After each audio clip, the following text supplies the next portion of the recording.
నిర్గమాకాండము 13వ అధ్యాయం, Exodus chapter number 13 verse number 17. మరియు ఫరో ప్రజలను పోనీయగా దేవుడు ఈ ప్రజలు యుద్ధము చూచినప్పుడు వారు పశ్చాత్తాపడి ఐగుప్తునకు తిరిగి వెళుదురేమో అనుకుని ఫిలిస్తీయుల దేశము సమీపమైనను ఆ మార్గమున వారిని నడిపింపలేదు. Sometimes our journey will be very easy. మన యాత్ర చాలా సింపుల్. పుట్టాలి, బతకాలి, చావాలి, అంతే. 3 ప్రాసెస్: బతకాలి, పుట్టాలి, బతకాలి, చావాలి. ఈ 3 ప్రాసెస్లో మనిషిని దేవుడు ఎందుకు ఇన్ని కష్టాల గుండా తీసుకెళ్తాడు, ఎందుకు ఈ శ్రమల గుండా ప్రభు తీసుకెళ్తాడు? చూడండి, పాలు తేనెలు ప్రవహించు దేశం, ఈ యొక్క ఫిలిస్తీన్ల దేశము చాలా సమీపముగా ఉందంట. 7 days ఆఫ్ జర్నీ, 7 రోజులు మాత్రమే వాళ్ళు యాత్ర చేయగలరు. నడుచుకుంటే 7 రోజులు, కారులో అయితే మనకు 1-2 daysలో మనం వెళ్ళిపోవచ్చు. ఎందుకు దేవుడు వారిని ప్రొలాంగ్ చేశాడు? Why God stretched? ఎందుకు వాళ్ళ జీవితంలో దేవుడు డిలే చేశాడు? ఇజ్రాయేల్ ప్రజలు 400 సంవత్సరాలు దేవుణ్ణి తెలుసుకోలేదు. వాళ్ళకి దేవుడు తెలుసు, కానీ వాళ్ళు దేవుడు గురించి లోతుగా తెలుసుకోలేకపోతున్నారు. 400 years ఎవరన్నా ఆగుతారా దేవుడి గురించి తెలుసుకోకుండా? మీకు తెలుసా, 400 సంవత్సరాలు ఒక్క చర్చ్ లేదు, ఒక ప్రేయర్ టవర్ లేదు, ఒక పాస్టర్ లేడు, ఒక ప్రేయర్ వారియర్ లేడు, ఎవ్వరు లేరు. 400 years ఎలా బతికారు వీళ్ళు? సమ్టైమ్స్ మనకు కూడా ఒక ప్రశ్న వస్తుంది, వై గాడ్ డిలేస్? దేవుడు ఎందుకు ఆలస్యం చేస్తున్నాడు? దేవుడు ఎందుకు నా జీవితంలో ఒక అద్భుతాన్ని ఆలస్యం చేస్తున్నాడు? దేవుణ్ణి తెలుసుకునే విధానంలో మనం ఎక్కడో స్లో అయిపోయాం. అందుకనే కొన్ని విషయాల్లో దేవుడు ఏం చేస్తాడు తెలుసా? మన జీవితాన్ని ఆపడు, మన యాత్రను ఆపడు, మన యొక్క డేస్ని, మన ఇయర్స్ని ఎక్కడ ఆపడు. మీ జీవితంలో చూడండి, బ్లెస్సింగ్ లేకపోయినా, ఉద్యోగం లేకపోయినా, పెళ్ళి అవ్వకపోయినా, పిల్లలు లేకపోయినా మన లైఫ్ ఆగిందా? ఒక డే చూడకుండా ఉన్నామా? No, we are proceeding in our lives. మన జీవితంలో ఇంకొంచెం మనము ప్రొలాంగ్ అవుతూ ప్రొసీడ్ అవుతూనే ఉన్నాం. బట్ ఏమీ లేకుండా అయినప్పటికీ మనం ముందుకు వెళ్తూనే ఉన్నాం, ముందుకు జర్నీ చేస్తూనే ఉన్నాం. ఎక్కడ మనం ఆగలేదు, మన లైఫ్ ఎక్కడ ఆగలేదు. బట్ ఒక విషయం మనం తెలుసుకోవాల్సిన సత్యం ఏంటంటే, దేవుడు 7 రోజుల్లో వెళ్ళిపోయే వ్యక్తుల యొక్క జర్నీని ఎందుకు అంత లాంగ్ చేశాడు? మరియు ఫరో ప్రజలను పోనివ్వగా దేవుడు ఈ ప్రజలు యుద్ధము చూచినప్పుడు, చూడండి, ఫరో వదిలిపెట్టాడు అనుకుంటున్నారు వాళ్ళు. ఇప్పుడు దాకా వాళ్ళని పట్టుకుంది ఎవరు? ఫరో. ఒక శత్రువు, ఒక అపవాది పట్టుకు ఉన్నాడు ఇజ్రాయేలు ప్రజల్ని. సో బైబిల్ చాలా క్లియర్గా చెప్తుంది, ఫరో వదిలిపెట్టాడంట వాళ్ళని. వదిలిపెట్టేసి ఇంక వెళ్ళిపోండి అన్నాడంట. వాళ్ళందరూ క్రెడిట్ ఎవరికి ఇస్తారు తెలుసా? ఫరోకి. అమ్మయ్య, ఫరో మమ్మల్ని విడిచిపెట్టాడు, అమ్మయ్య రోగం నన్ను విడిచి వెళ్ళిపోయింది, అమ్మయ్య అప్పులు పోయాయి, అమ్మయ్య. You praise sometimes your enemies. నీ శత్రువుని కొన్నిసార్లు ఏం చేస్తావు? ప్రైజ్ చేస్తూ ఉంటావు. దేవుడు ఈ ప్రజలు యుద్ధము చూచినప్పుడు, ఈ ప్రజలు మళ్ళీ కష్టాలు చూస్తే వారు పశ్చాత్తాపపడి, వాళ్ళు ఏందది పశ్చాత్తాపానికి ఇలా కూడా వాడుకోవచ్చు. మనం మంచిగా వాడుకోవచ్చు, చెడుగా వాడుకోవచ్చు. ఫరో వదిలిపెట్టినప్పుడు మళ్ళీ ఒకవేళ వాళ్ళ జీవితంలో యుద్ధం చూస్తే మళ్ళీ వాళ్ళు పశ్చాత్తాపడతారంట. ఎలా? అనవసరంగా వచ్చాము ఇక్కడికని. ఇప్పుడు కొరకు మనం కష్టపడుతుంటే ఒకవేళ ఎదురు దెబ్బలు ఏమైనా తగిలాయి అనుకోండి, గుర్తుపెట్టుకోండి, మనం ఏమవుతాం తెలుసా? పశ్చాత్తాపడతాం. అనవసరంగా మేలు చేసి ఎవరికైనా అనిపించింది ఎప్పుడన్నా? If you do anything good to anyone, నువ్వు ఎవరికైనా మేలు చేసేవనుకో, వాళ్ళు నీకు బాధ కలిగించే సందర్భాలు ఏర్పాటు చేసినా నువ్వు పశ్చాత్తాపడకూడదు. అనవసరంగా ఈమెకి నేను మేలు చేశానని ఎప్పుడైనా అనిపించింది మీకు? సో శత్రువులను చూసి, యుద్ధాలు చూసి మళ్ళీ రిపెంట్ అయ్యే అవకాశం ఉందంట ఇజ్రాయేల్ ప్రజలకి. ఇలా కూడా రిపెంట్ అయ్యే అవకాశాలు ఉన్నాయి. అందుకే దేవుడికి ముందుగానే తెలుసుకున్నాడు, వీళ్ళు మళ్ళీ ఒకవేళ యుద్ధము చూస్తే పశ్చాత్తాపడతారని ఫిలిస్తీయుల దేశం నుండి పోక వాళ్ళని వేరే రూట్ మళ్ళించాడంట దేవుడు. చూద్దాం. పశ్చాత్తాపడి ఐగుప్తునకు తిరుగుదురేమో అనుకొని ఫిలిష్తీయుల దేశము సమీపమైనను ఆ మార్గమున వారిని నడిపింపలేదు. అయితే దేవుడు ప్రజలను చుట్టూ దారియగు ఎర్ర సముద్రపు అరణ్య మార్గమున అసలు వాళ్ళ రూట్ అది కాదు, వాళ్ళ రూట్ అది కాదు, అసలు కాదు. మనం ఐజీ అంటే స్ట్రైట్కి వెళ్ళిపోతాం ఐజీకి. కానీ ఇలా వెళ్తే మళ్ళీ ఒకవేళ కష్టాలు వచ్చినా కూడా వాళ్ళు రిటర్న్ వెళ్ళిపోతారని దేవుడు ఆలోచించి ఎర్ర సముద్రము మార్గము గుండా వాళ్ళకి కొత్త రోడ్ వేసాడంట. So God created a new way, a new dimension to test his people. వాళ్ళ బిడ్డలని దేవుడు పరీక్షించడానికి కొత్త మార్గం గుండా తీసుకెళ్ళాడంట. అప్పుడు దాకా తల్లిదండ్రులతో బాగానే ఉన్నాడు, భార్య పెళ్ళయింది, బాగానే ఉన్నాడు అబ్రహాం, అన్ని బాగానే ఉన్నాయి. సడన్గా ప్రత్యక్షమై రా ఇంట్లో నుంచి బయటికి అన్నాడు, అయిపోయింది. It's a new route. ఫిలిష్తీయుల దేశము గుండా వాళ్ళు వెళ్ళొచ్చు, కానీ ఇంకొక రూట్ని దేవుడు వాళ్ళకి క్రియేట్ చేశాడు. చూద్దాం ఏంట రూట్ చూద్దాం. ఇజ్రాయేలు యుద్ధ సన్నద్ధులై ఐగుప్తులో నుండి వచ్చిరి, మరియు మోషే యోసేపు ఎముకలను తీసుకొని వచ్చెను. అతడు దేవుడు నిశ్చయముగా దర్శనమిచ్చును, అప్పుడు మీరు నా ఎముకలను ఇక్కడ నుండి తీసుకొని పోవలనని ఇజ్రాయేలు చేత రూఢిగా ప్రమాణము చేయించుకొని ఉండెను. వారు సుక్కోతు నుండి ప్రయాణమైపోయి అరణ్యము దగ్గరనున్న ఏతాములో దిగిరి. వారు పగలు రాత్రి ప్రయాణము చేయునట్లుగా యెహోవా త్రోవలో వారిని నడిపించుటకై పగటి వేళ మేఘ స్తంభములోను వారికి వెలుగునిచ్చుటకు రాత్రి వేళ అగ్ని స్తంభములోను ఉండి వారికి ముందుగా నడుచుచూ వచ్చెను. 400 years వాళ్ళు దేవుడిని చూడలేదు, దేవుడితో మాట్లాడలేదు. ఇప్పుడు తనను తాను కనపరుచుకోవాలి, నేనే మీ దేవుణ్ణి, నేను సర్వశక్తిమంతుణ్ణి, నేను ఎల్షడాయిని, నేను ఇంత గొప్ప దేవుణ్ణి అని ఎలా తెలుసా? మీ జర్నీ ఒకసారి ఆగినప్పుడు తెలుస్తుంది. సో దేవుడు వాళ్ళని ఈ రూట్ గుండా తీసుకెళ్లకుండా వేరే రూట్ గుండా తీసుకెళ్ళి ఆయన ఎంత గొప్పోడో వాళ్ళకి తెలియపరుస్తున్నాడు. ఆమేన్. ఈ దేవుణ్ణి కొంచెం లోతుగా తెలుసుకోవాలా. ఒక రోజు లేట్ అయినా, 2 రోజులు లేట్ అయినా, 1 నెల లేట్ అయినా, 1 సంవత్సరం లేట్ అయినా నువ్వు ఈ దేవుడి గురించి తెలుసుకొనే నువ్వు వేరే సంవత్సరంలోకి అడుగు పెట్టాలి. He's God. ఒక్క రోజులో తెలుసుకునే వ్యక్తి కాదాయన, ఒక్క పూటలో తెలుసుకునే వ్యక్తి కాదాయన, 1 రోజులో, 1 నెలలో, 1 సంవత్సరంలో తెలుసుకునే వ్యక్తి కాదాయన. You need to know this God every day. ఈ దేవుడి గురించి నువ్వు ప్రతిరోజు తెలుసుకోవాలి. Every day you need to know. ఈయన గురించి తెలియకపోతే మనకు ఆ రోజు అద్భుతము జరగదు. ఈయన గురించి మనం తెలుసుకోకపోతే ఆ రోజు మన జీవితంలో అద్భుతాలు జరగవు. Knowing God is a miracle. దేవుణ్ణి తెలుసుకోవడం కూడా ఒక అద్భుతం. వాళ్ళకి 400 years ఎవరు బోధించలేదు. ఇప్పుడు దేవుడికి ఒక అవకాశం వచ్చింది తనను తాను ప్రూవ్ చేసుకోవడానికి. ఆయన వేరే రూట్ గుండా, ఏ రూట్ అంటే ఎర్ర సముద్రం. ఆ సముద్రము మనుషుల్ని చంపేస్తుంది, ఆ సముద్రము మనుషులందరినీ హతమారుస్తుంది. దాన్ని ఇంకొక సముద్రం కూడా అంటారు, ఎర్ర సముద్రం అంటే మృత సముద్రం అని. మృత సముద్రం అంటే చంపేసే జర్నీ అని అర్థం.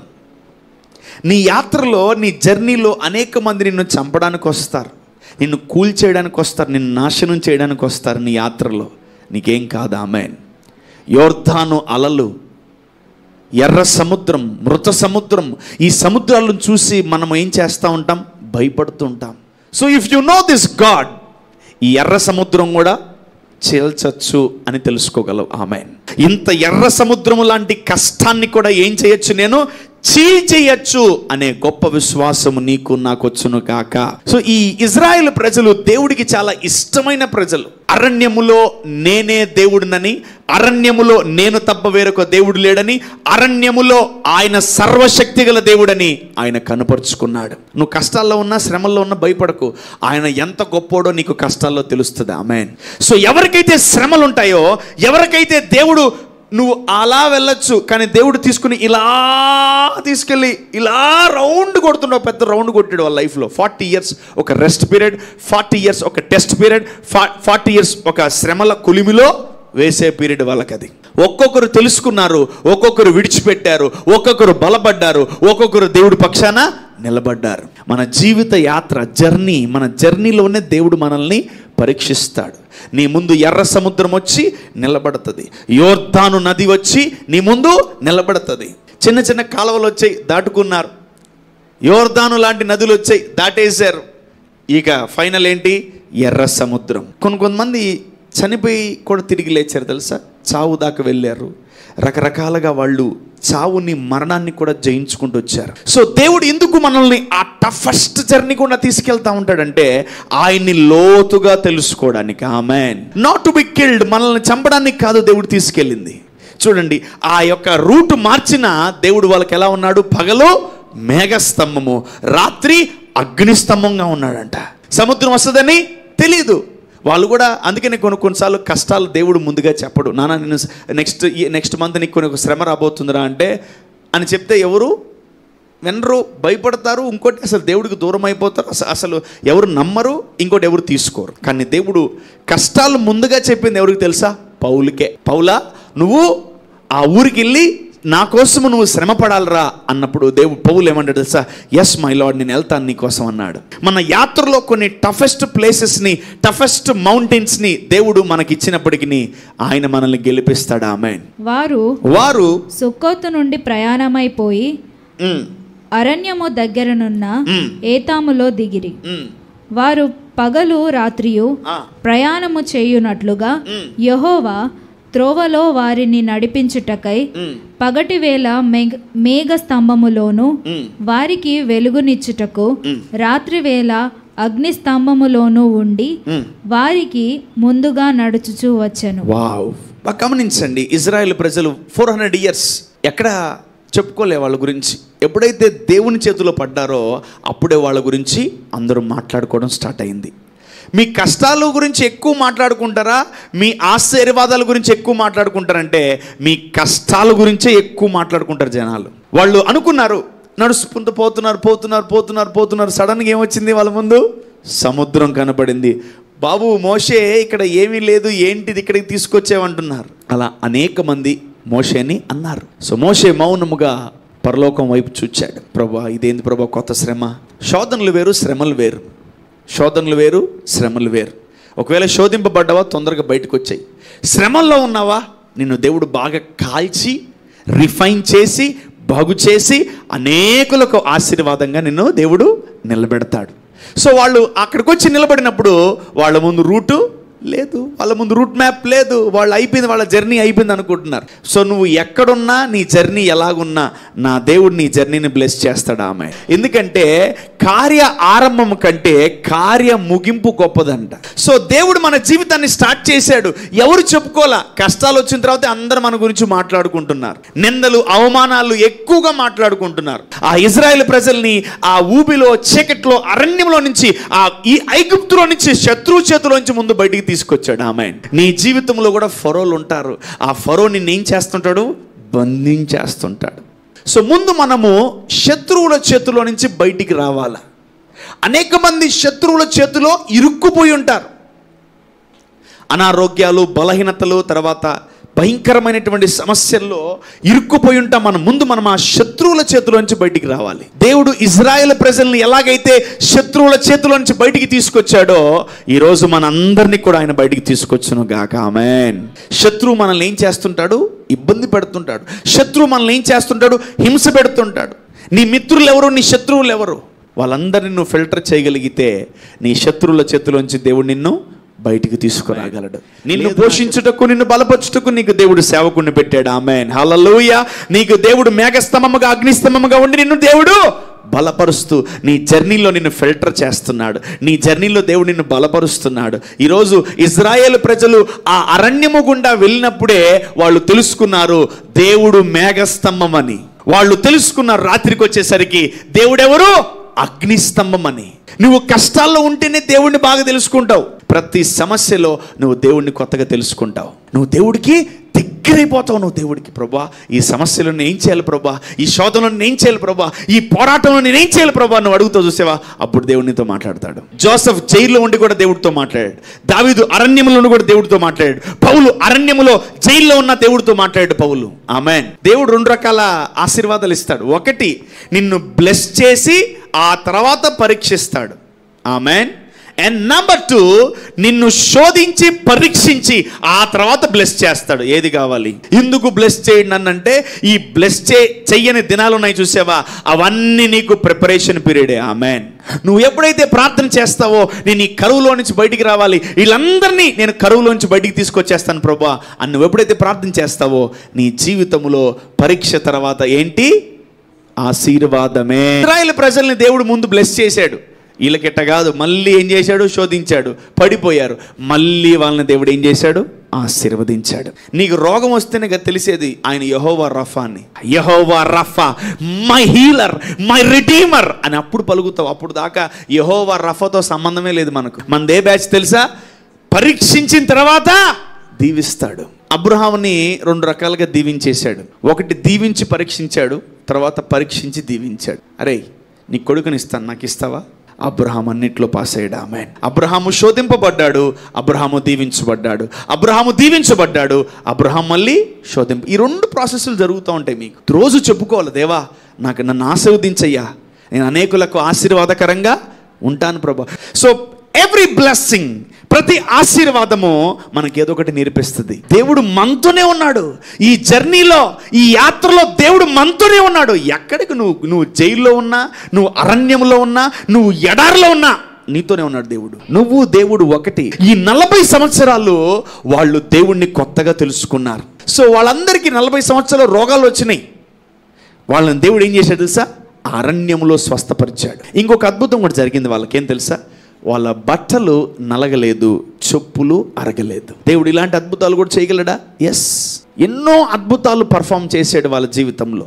మందు కూడా ఒక ఇజ్రాయేలు జరిగిన యాత్రలాగా మన జీవితం కూడా ఒక యాత్ర గుండా వెళ్తూ ఉంది.